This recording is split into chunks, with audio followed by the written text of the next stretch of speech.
xa còn đường xa hẳn ôi相见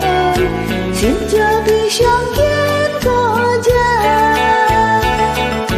buồn là cái duyên thiên ôi cây kháng ai em tên na xin thiên sự dân hay siêu mò nắng ôi xiao khăn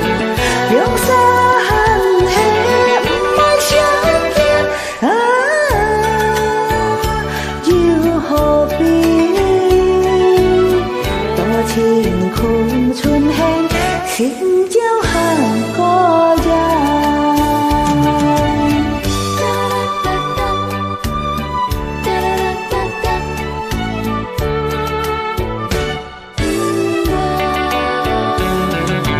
mai xa còn đường xa hẳn ôi相见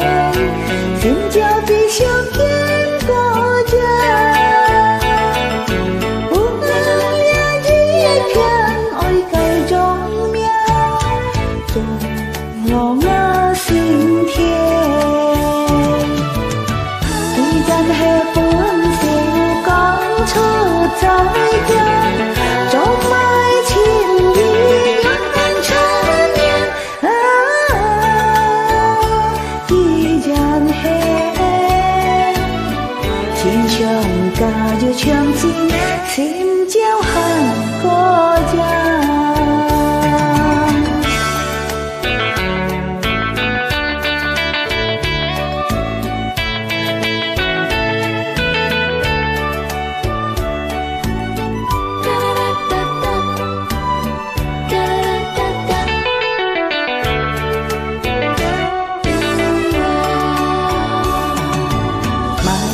xa còn đường xa hẳn ôi相见xin chào vì相见có cha